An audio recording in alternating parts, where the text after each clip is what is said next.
Andai ini adalah Ramadan yang terakhir untuk kita, sudahkah kita bersedia? Bayangkan malam ini adalah malam yang terakhir kita hidup.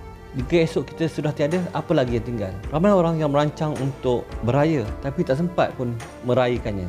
Ramadan merupakan peluang untuk kita membersihkan diri kita. 3 perkara yang akan membuatkan kita sesal. Jika ini adalah Ramadan yang terakhir, kita akan menyesal jika kita tidak memperbaiki solat kita.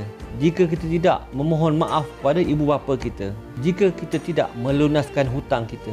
Jika kita tidak berhenti daripada dosa yang kita tahu salah. Jika kita tidak bersedekah walaupun kita mampu. Apakah persediaan kita di Ramadan terakhir ini? Betulkan hubungan dengan Allah. Jaga solat, tambah qiyam, baca Al-Quran dengan faham. Betulkan hubungan dengan manusia. Selesaikan segala urusan dunia. Tinggalkan satu kebaikan berterusan. Melalui sedekah, ilmu serta anak yang soleh. Taubat yang sebenar-benarnya. Bukan sekadar istighfar di bibir sahaja, tapi berhenti dan berubah. Ya Allah, jika ini adalah Ramadan yang terakhir untuk kami, jadikanlah ia adalah Ramadan yang terbaik untuk diri kami.